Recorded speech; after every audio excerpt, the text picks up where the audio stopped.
अस्सलाम वालेकुम नाज़रीन, welcome to the channel we care your health में, क्योंकि हिकमत तो खिदमत है।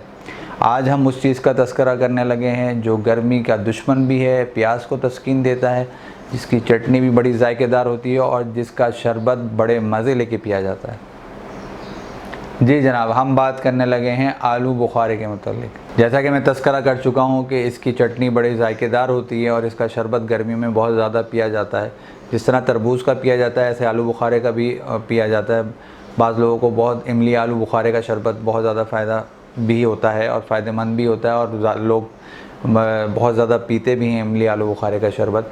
तो मैंने सोचा कि आलू बुखारे के ऊपर आपको आगाही दें ताकि आप इसकी चटनी भी बना सकें और जो शरबत आपको बाहर ठेलों पे मिलता है आप वो घर में ख़ुद तैयार कर सकें।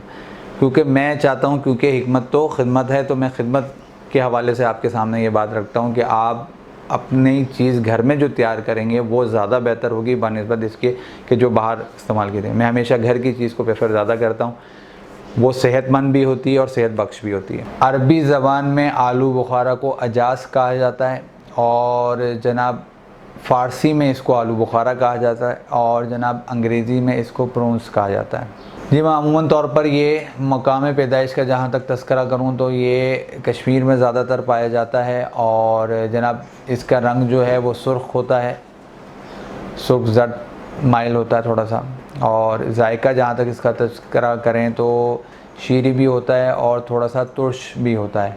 अब चलते हैं इसके फ़ायदों की तरफ, लेकिन जाने से पहले मैं आपको हमेशा कहूँगा कि मेरी वीडियो को लाइक भी करें, मेरी वीडियो को शेयर भी करें और हमारे चैनल को सब्सक्राइब भी करें। और जिन्होंने मुझसे रब्ता करना है वो इस नंबर पर रब्ता कर सकते हैं। जनाब आलू बुखारे के अंदर विटामिन ए भी पाया जाता है, विटामिन सी भी बहुत मकदार में पाया जाता है, ई भी मकदार में पाया जाता है और के भी। और इसके अलावा सोडियम, पोटेशियम, यानी यूँ समझ लें इसमें बहुत सारे विटामिन्स का अंसर इसके अंदर पाया जाता है और ये बहुत ज़्यादा फ़ायदेमंद है। गर्मी के दिनों में भी बहुत ज़्यादा फ़ायदेमंद है और सर्दी के दिनों में भी फ़ायदेमंद है। इसका मिजाज जो है वो सर्द और तर होता है। इसके 20 ऐसे फ़ायदे जो मैं आपके सामने रखने लगा हूँ, एक एक करके आपके सामने तस्करा करूँगा। आंतों में ये फिसल पैदा करते हैं, यानी आंतों में जो फुजला रह जाता है उसको सफाई करने में ये बहुत ज़्यादा फ़ायदेमंद है।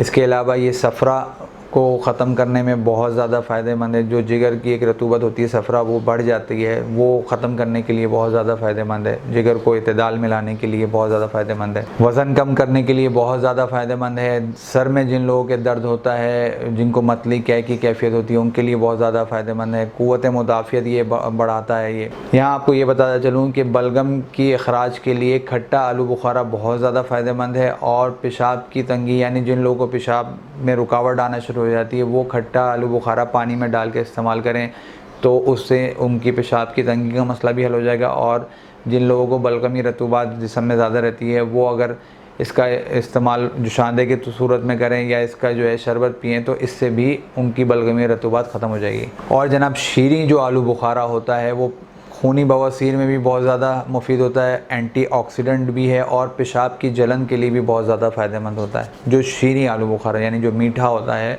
खट्टे का जैसे मैंने आपको बताया कि वो इन 2 चीज़ों में ज़्यादा फ़ायदेमंद होता है और शीरी जो है वो इन ज़्यादा 2 चीज़ों में फ़ायदेमंद होता है, 3 चीज़ों में। इसके अलावा जनाब ये भूख बढ़ाता है, जिस्म की गर्मी को एतदाल पे लेके आता है, आँखों के लिए बहुत ज़्यादा फ़ायदेमंद है और जनाब यरकान के लिए बहुत ज़्यादा फ़ायदेमंद है।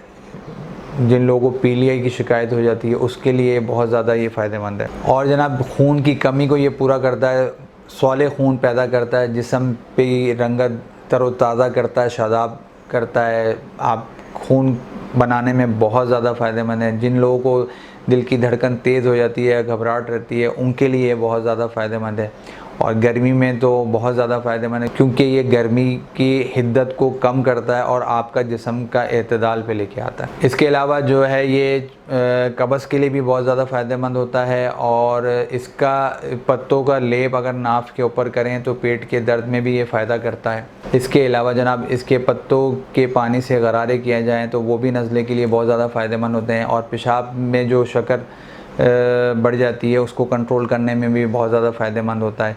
हड्डियों को बहुत ज़्यादा मुफीद है, उनके लिए हड्डियाँ मजबूत करता है, दांतों के लिए बहुत ज़्यादा फ़ायदेमंद है। तो गर्ज़ ये है कि इसके बहुत ज़्यादा फ़ायदे मैंने जैसा कि मैंने आपको बताया कि इसके अंदर भरपूर विटामिन इसके अंदर पाया जाता है, एक बहुत बड़ा ख़जाना है। तो इसी तरीके से इसके भी बहुत ज़्यादा फ़ायदेमंद है। जी जनाब, अब चलते हैं आलू बुखारे का शरबत कैसे बनाया जाता है, उसका तरीक़ेकार आपको बताने लगा हूँ और इसकी चटनी कैसे बनाई जाती है। आप ये ज़रूर बनाइएगा और फिर मुझे कमेंट्स में बताइएगा कि आपको ये वीडियो कैसी लगी। और जनाब मेरी वीडियो को लाइक भी करिएगा, मेरी वीडियो को शेयर भी करिएगा और हमारे चैनल को सब्सक्राइब भी करिएगा। और जिन लोगों को मुझसे रब्ता करना है वो इस नंबर पर मुझसे रब्ता कर सकते हैं। तो जनाब आप तरीक़ेकार नोट फरमा लें, मैं आपको तरीका बताने लगा हूँ कि चटनी इसकी कैसे बनाई जाती है। 1 किलो आलू बुखारा लेकर 4 गिलास पानी में उबाल लें। जब आलू बुखारा अच्छी तरह पक जाए तो फिर ठंडा होने के बाद छिलका और बीज फेंक दें। अब एक पतीली में आलू बुखारे का गूदा डालें और इसमें धीमी आंच पर सुर्ख मिर्च 1 चम्मच डालें, नमक आधा चम्मच और शक्कर हस्बे जायका शामिल कर लकड़ी के चम्मच से हिलाते रहें। जब सब यकजां हो जाएं, यानी आप ये समझें कि वो उसमें सारा कुछ अच्छी तरीके से मिक्स हो गया है, चटनी के अंदर नमक भी और मिर्च भी और शक्कर भी इस तरीके से कि वो पूरी आपको नज़र अंदाज़ा हो जाए कि ये चटनी की शक्ल इख्तियार कर गया, तो उसको आप जो है आंच से उतार लें और किसी भी मर्तबान में आप उसको डालकर उसको जो है आप इस्तेमाल कर सकते हैं। इससे जो है आपकी चटनी तैयार है। यहाँ आपको ये बताता चलूँ कि चटनी जो है वो काफ़ी दिनों तक इस्तेमाल की जा सकती है, इसलिए उसको जो है आप मर्तबान में आराम से रख सकते हैं, ये ख़राब नहीं होगी। अब जनाब चलते हैं आलू बुखारे का शरबत कैसे तैयार किया जाता है, उसका तरीक़ेकार भी आप नोट कर लें। 1 पाव इमली लेंगे, आधा पाव आलू बुखारा, 1 गिलास पानी 4 से 5 घंटे के लिए भिगो दें। फिर इसके बीज निकाल कर इसके गूदे को ग्राइंड कर लें और फिर गूदे को एक बर्तन में डालकर 1 कप पानी में शामिल कर लें। तेज़ आंच पर मुस्तकिल चम्मच चलाते रहें। 2 कप चीनी इसमें शामिल करें और 1/4 चम्मच नमक स्याह भी शामिल करना है और सफ़ेद नमक भी शामिल करना है। 4 या 5 नींबू का रस मिलाएं इसमें और मुस्तकिल चूल्हे पर हल्की आंच पर पकने दें। ये आपका जनाब आलू बुखारे का गूदा जो है वो प्लम तैयार हो गया है। अब आपने इसको गिलास में डालना है और आपका जो है शरबत तैयार है। ये शरबत जो बाहर मिलते हैं उससे 100 गुना अच्छा है।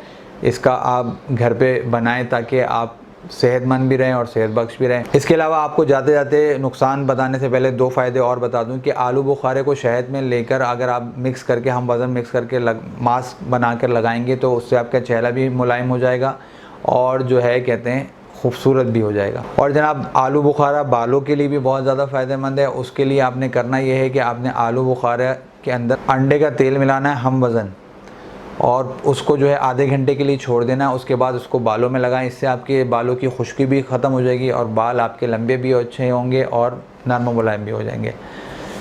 अब चलते हैं जनाब इसके नुकसान की तरफ। जी जनाब, यहाँ आपको ये बताता चलूँ कि जिन लोगों को नाक या गले का मसला रहता है वो खट्टा आलू बुखारा जो है वो अपने तबीब के मशवरे से इस्तेमाल करें, वो बग़ैर तबीब के मशवरे से इस्तेमाल ना करें, वरना उनके गले की बीमारी जो है बढ़ सकती है और खांसी का मसला हो सकता है। वैसे ही आजकल जो है कोविड का बहुत ज़्यादा चल रहा है। आप लोग जो है मास्क पहने ताकि जो है आप भी बच सकें और दूसरे लोग भी बच सकें। जाते जाते मैं आपको कहूँगा कि मेरी जो है आम के ऊपर एक वीडियो मौजूद है, इसे देखना नहीं भूलें क्योंकि अभी गर्मी चल रही है। और जनाब मेरी एक मैदे के ऊपर ये वीडियो मौजूद है, तो इन दोनों वीडियो को आप देखना मत भूलिएगा। उम्मीद है पिछली वीडियोस की तरह ये वीडियोस भी आपको पसंद आई होंगी। मेरी वीडियोस को ज़्यादा से ज़्यादा शेयर करें। मुझे आप इजाज़त दें। मैं आपका हरबुल हकीम महर मोहम्मद मुगीस, शुक्रिया।